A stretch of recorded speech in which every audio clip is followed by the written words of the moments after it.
How's it going, folks? Hold up, did we just fucking do this? Did we just fucking do this? That's right, we fucking did this, all right? My name is Albert Corrado, and my sister Melly Corrado was killed at the Silver Lake Trader Joe's in 2018 by LAPD. I feel like most of you know that now, and to say that I'm honored to be here today is an understatement, because I joined the fight late. You know, I joined and Black Lives Matter and Melina and Joseph and Baba Akili were so warm and welcoming and encouraging, and they made me believe that I was more than my grief, that I was more than just my dead sister, that this anger that I was feeling, and that there would be somewhere that I can place it, something that I can do with this anger. And I look at you all today, and I'm gonna say it again, we fucking did it. Yeah. All right? Yeah. Woo. Black Lives Matter continues to prove that they are a force to be reckoned with in this fucking city. Yeah. You underestimate Black Lives Matter at your own peril, as Jackie Lacey is finding out. Woo. And I don't think that there's anybody who's more afraid of their first day on the job than George Gascon. Yeah. If I were him, I'd be shitting my pants right now. Woo! Because not only did Black Lives Matter kick Jackie Lacey out, they also got rid of Charlie Beck, our old police chief, who was a piece of shit racist. And I'm not lying when I tell you I believe that they're going to get Michael Moore and Alex Villanueva out as well. That shit is gonna fucking happen, I'm telling you right now. Right. They're next. But I wanna be real with all of you, right? We know that no elected official is a savior, that no one is gonna save us. No, George Gascon is not going to save us. But what he can do is he can do what Jackie Lacey refused to do, and that's, first of all, meet with Black Lives Matter LA, bring them to the table, but also meet with the families of the people who've been killed by law enforcement.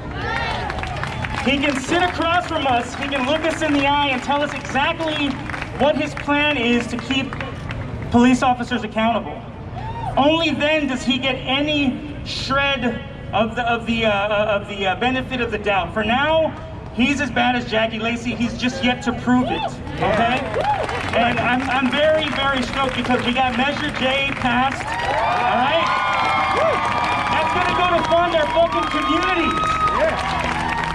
Our communities have been traumatized by the police. The police have traumatized our communities by killing the people we love, harassing and arresting the people that we care about, and taking money from our fucking communities and then turning around and brutalizing those same communities. It's over. It's fucking over, I'm telling you. And what we did last night is we showed that people want change in this city. Measure J passed. I know I got some Nifia ramen heads out there in the crowd, right? We just showed that this is what happens when you doubt the movement. This is what happens when you don't pay attention to the people in your own city. You lose your fucking job, right? I'm coming for Mitch O'Farrell in 2022. And I know that someone in this crowd today is probably going to take Garcetti out in 2022 as well. I believe in this movement. I believe in all of you today. What we just did is we showed this fucking city that we're done. We're done letting you kill our people and just standing by. Black Lives Matter is going to take over this city and bring it into the new era, kicking and fucking screaming if we have to. That's right. Yeah, brother. So I just want to say to the sheriffs over there, to LAPD, to Jackie Lacey, to David Rue, to all these people who are about to be out of a job, I just want to say what some of my friends say, and it has a nice ring to it, and this is for you too, George Gascon. Fuck around and find out. Melly Corrado, say your name! Say your name! Say your name! Thank you.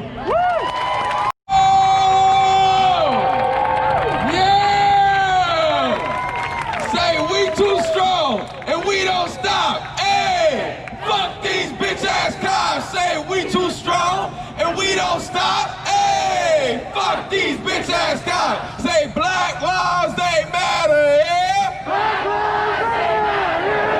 Say black lives they matter. Yeah. Black lives they matter. Yeah. Say black lives they matter. Yeah. Black lives they matter. Yeah. Say black lives they matter. Yeah.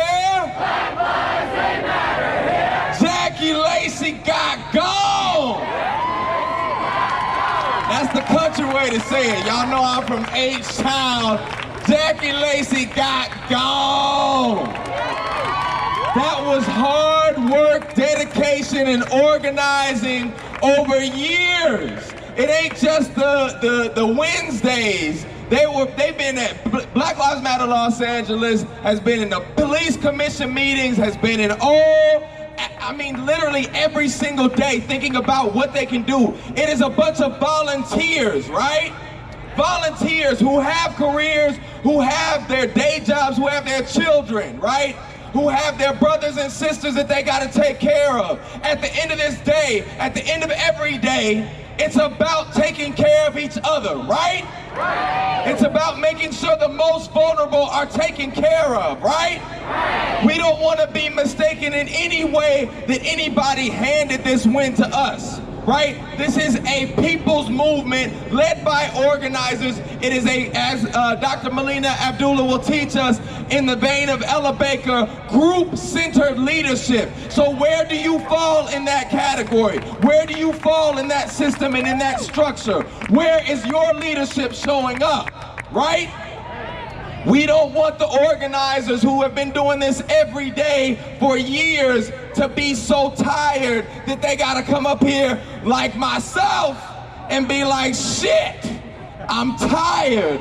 And I don't even know if I have the energy to celebrate, okay? We all have to step up. We all have to make sure that we are organizing every single day. The work starts here. This should be the baseline for our type of engagement. We can't go back to what we knew before this election, before COVID, right? We ain't going back to that shit. This is the baseline for engagement that we should have. This should be the baseline amount of people that show up when BLM says, hey, we got some shit to do today. Let's get out in these streets, right? So we gotta make sure that we are encouraging all of our people not just to vote. That election is done, right? That was the third. Now we got more work to do. Because this was building infrastructure for long-term liberation.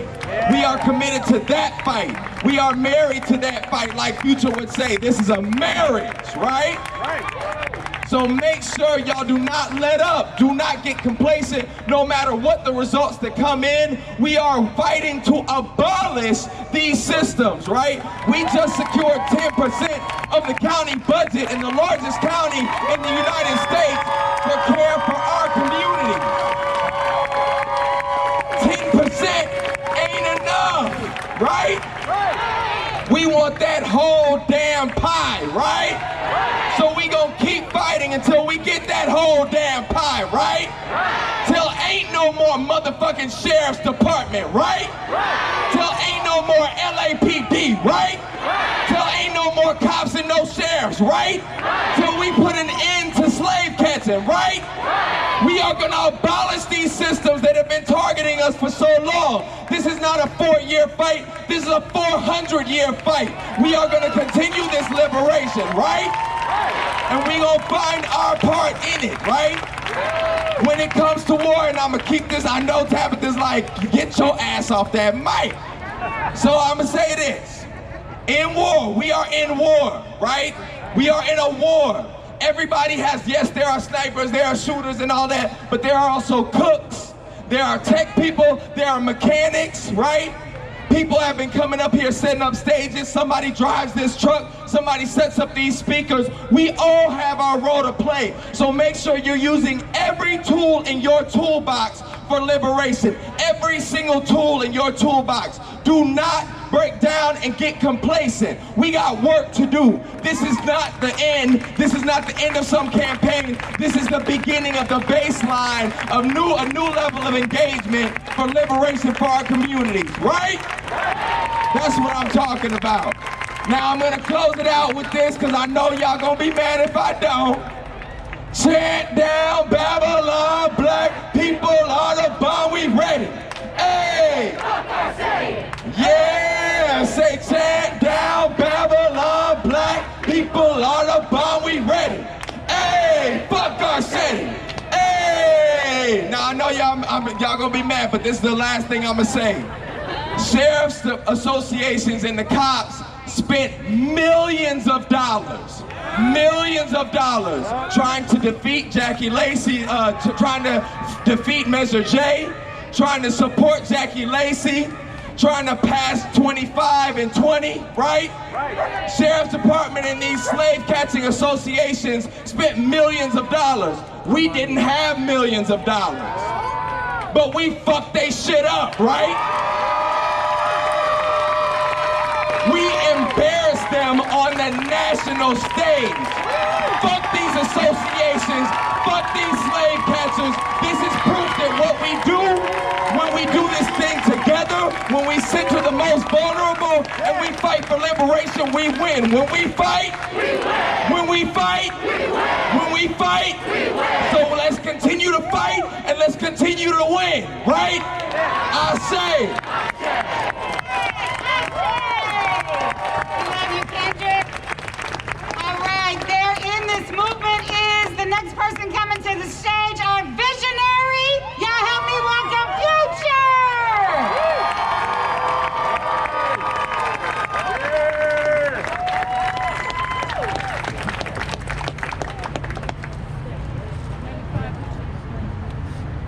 My shirt is very small.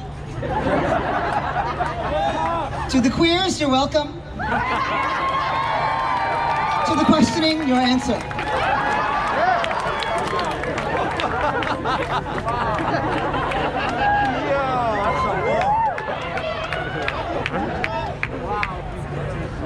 What a time.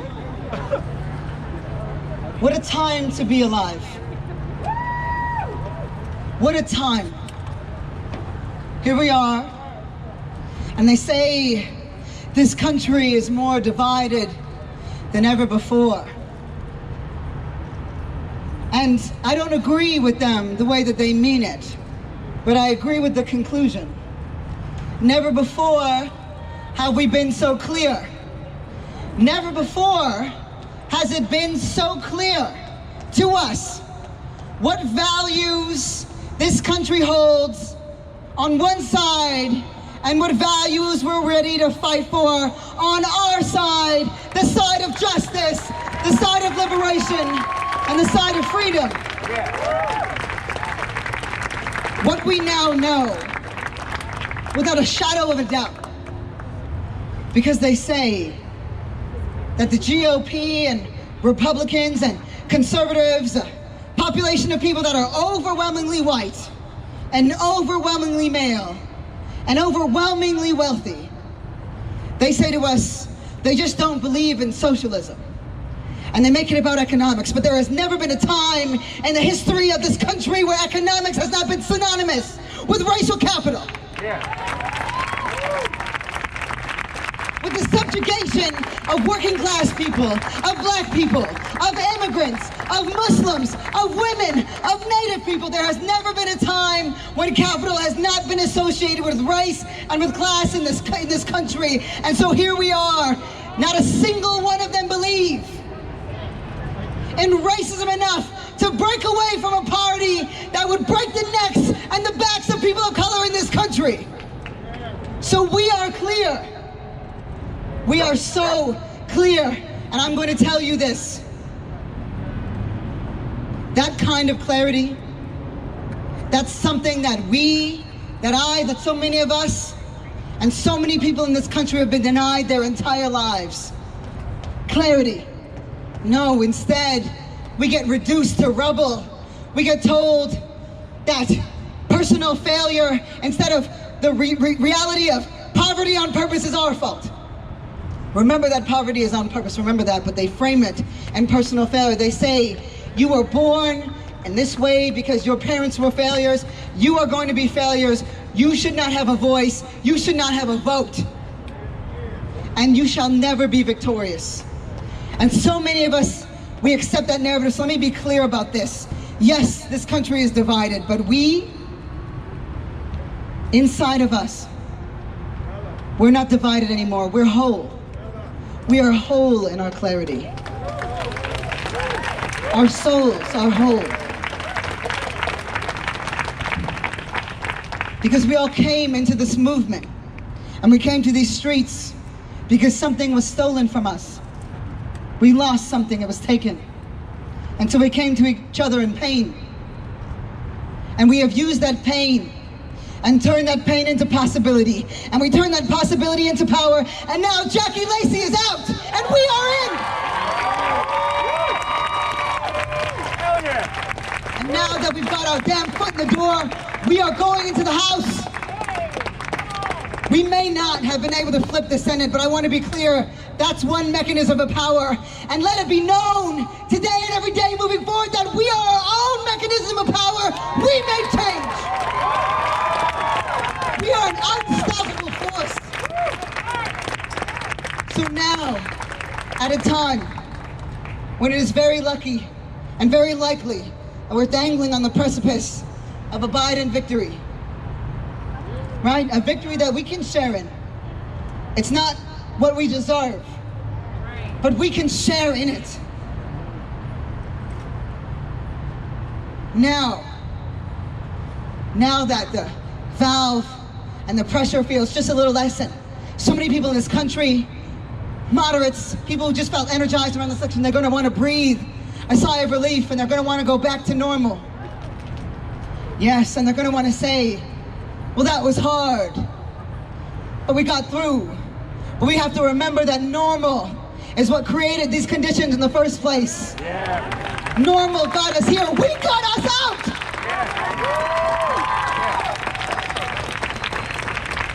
And every effort will be made to push us back in.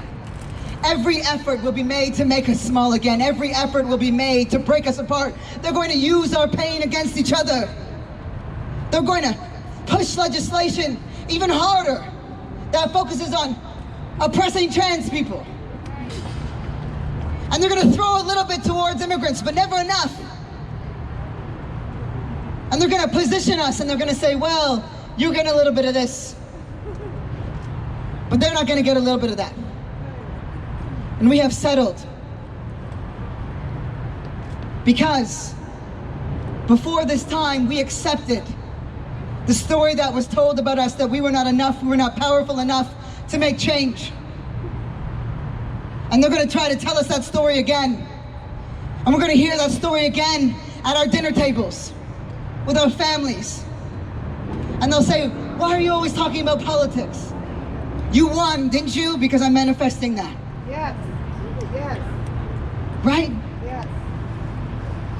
But this isn't about politics anymore. It's so much more. Because that would mean that we have accepted the conservative and the GOP framing that this is just about politics. But it has never been just about politics.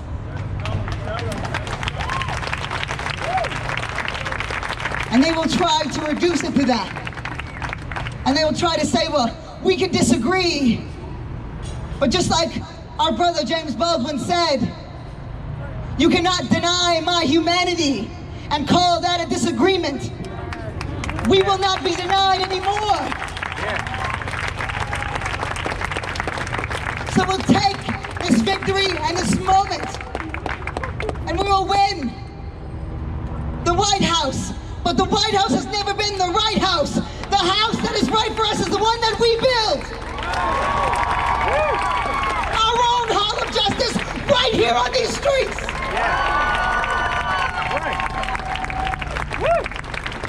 I'm going to have to take this with us everywhere that we go. Because remember, I promise you we got Jackie Lacey out, but there's going to always be another time, another moment, another need We're gonna have to come together again, take this respite for a moment. Take this win and this victory and remember how it feels. Tuck it away. Let it imprint on you.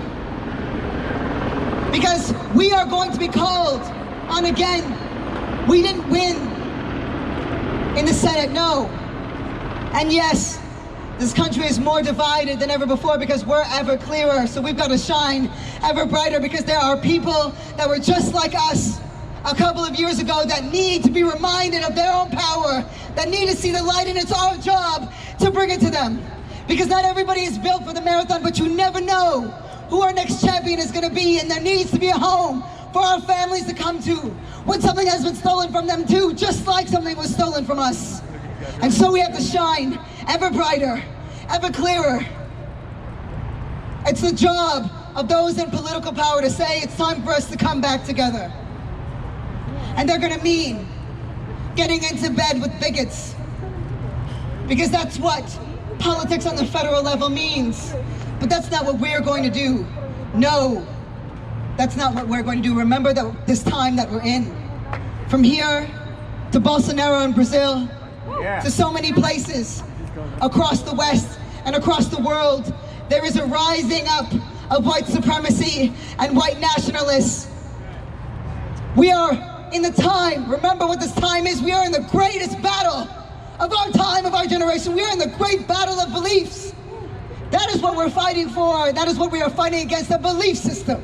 So we must have a belief system in its place, because revolution is not just the ending of something, it's the beginning of something new. There's always going to be a Trump, there's always going to be a Bolsonaro, and there's always going to be us to fight it.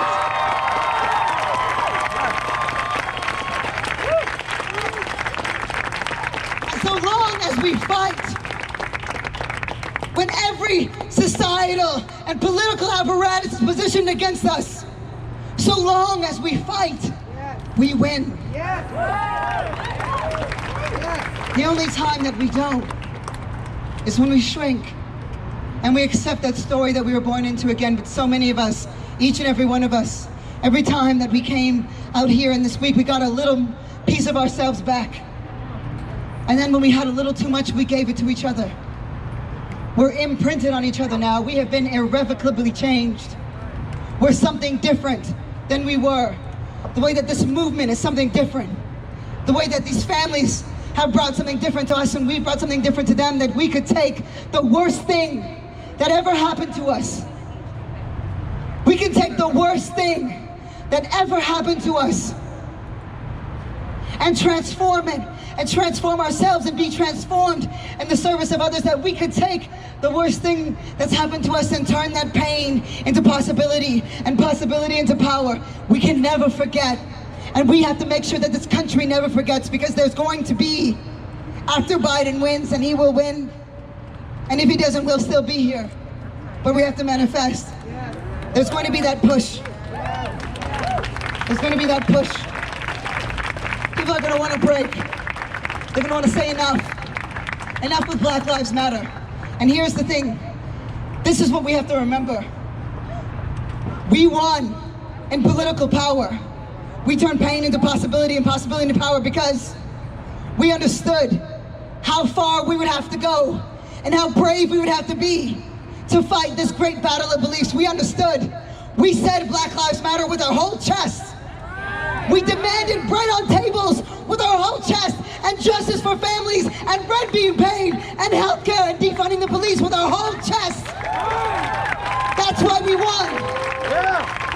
And they're going to say, once things go back to normal, and remember that they never can, because we're changed, but so is the other side. They have tasted a power that they have never known in our generation. And they're not going to give that up without a fight. So we don't have to make them smaller, we have to make ourselves bigger. We have to make ourselves clearer. We have to shine brighter. They're going to try to reduce this movement. They're going to say, we were just a flavor. They're going to say, there isn't a need for Black Lives Matter anymore. There isn't a need for you anymore. They're going to call us rabble-rousers. They're going to call us nuisance. They're going to call us disruptors. They're going to say, enough. You all won. What are you fighting for now? It's because That's what they've been trained to do. So we're going to remind them why we're here, and why we're here. So long as blood is on these streets, so long as there's bread being denied, so long as housing is being denied, so long as black life is being denied, so long as our beliefs are being denied, we will be here every day. There's always going to be a Tabitha, and a Melina, and a Kendrick, and a JoJo, and a Rajay. There's always going to be a Jen, and a me, and a you. There's always going to be an us. So long as we believe it. So long as we believe. So no, we're never going back to business as usual. There is no time before Trump. There's no time before Biden. There's only here, and there's only now. There's only every day that we make the choice to live in our fullness, to live in our foreverness, to create the kind of legacy that is bigger than bigotry, bigger than hatred, bigger than criminality. So long as there is injustice, there will be us. And we will never be denied again. Black Lives Matter.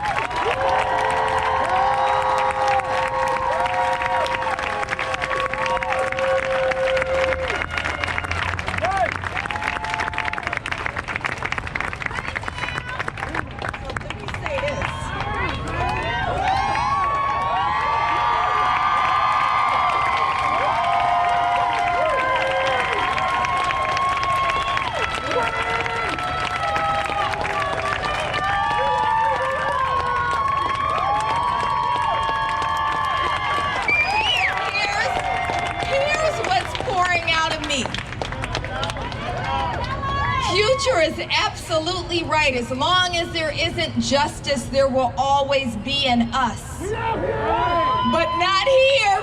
We ain't coming back here no more until we have to, right? I want to lift up that this is our last fucking Wednesday in front of the Hall of Injustice while Jackie Lacey sits in that chair. And I'm saying that with that caveat because if George Gascon don't get it right, we will be back. But I also want to just lift up a couple of things. Number one, over the last 3.5 years, we have built an incredible, weekly, consistent, sustained action in the name of those 626 people whose bodies have been stolen by police violence, but whose spirits occupy and inhabit this space, inhabit our voices, inhabit our actions, and compel this movement forward. We have built this collectively. One of the things Kendrick lifted up is what Mama Ella Baker calls group-centered leadership. And so I know that we've had speakers today that you're not used to hearing from because sometimes their job isn't being on the mic. It's making sure we have fucking Gatorade, right? Some people's job is making sure that the work that we do here is accessible to all black lives.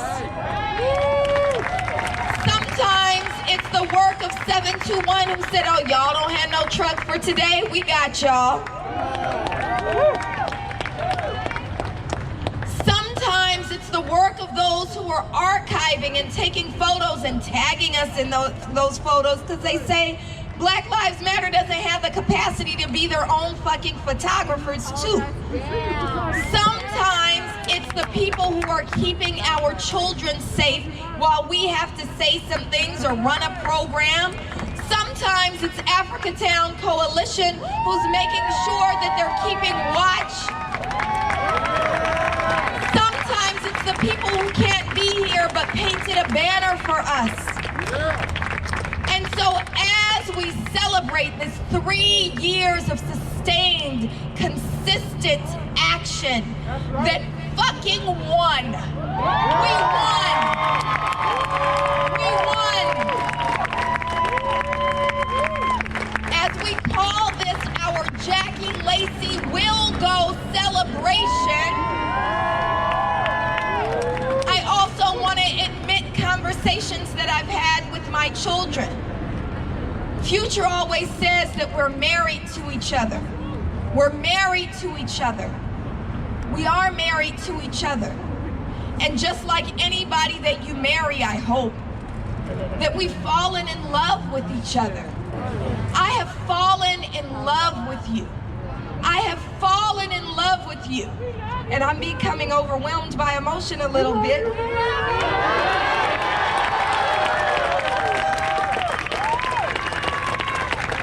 We are grateful that this has become a space where we sing happy birthday.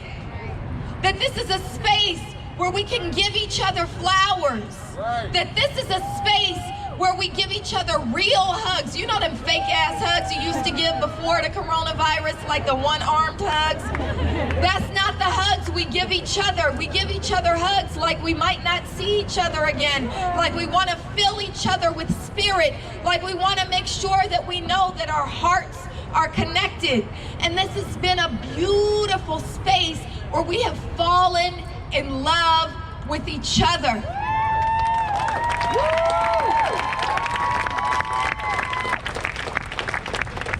And so I want to lift up that space of love doesn't simply dissipate because we're not going to be protesting here, or at least not in the near future, right?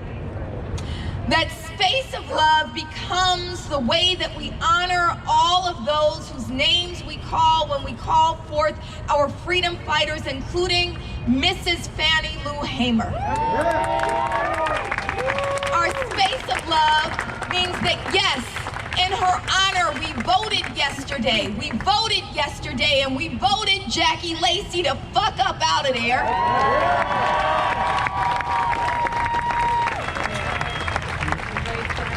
We voted, I'm claiming it, they won't call it. We voted the current evil that occupies the White House out. Resoundingly, we voted in resources for our county by passing Measure J. We voted in voting rights, and there was a brother who greeted me right here a little bit earlier. Voting rights for our people who have served their prison terms by passing Prop 17. And I don't know where he is, but he says because of that, he will vote for the first time in the next election.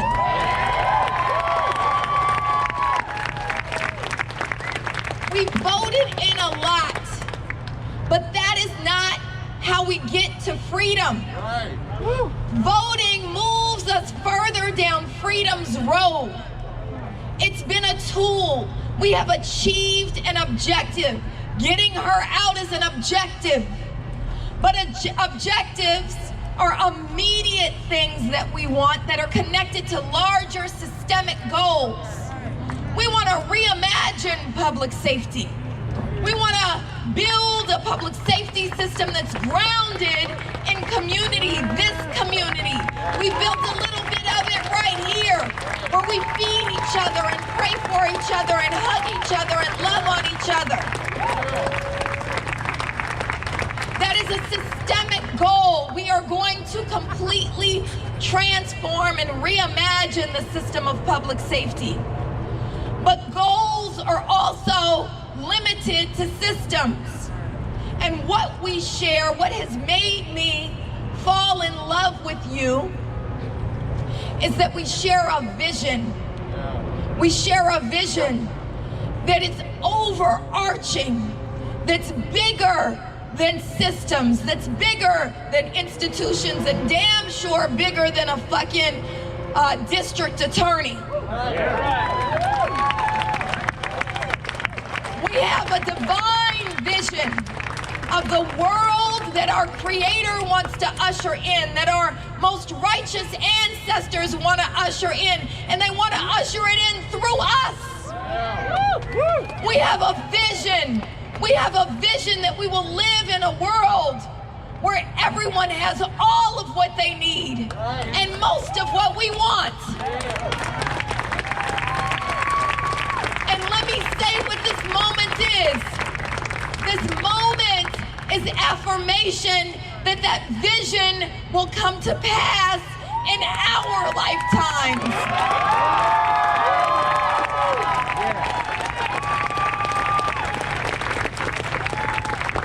So as we bring up our youth vanguard to close us out for the last time in this space, I want to remind us that the way that we make that vision come to pass is to organize, organize, organize. We never said just vote. We said vote, vote, vote. We voted yesterday. We organize every day. We will see you this weekend as we continue to build Black Lives Matter.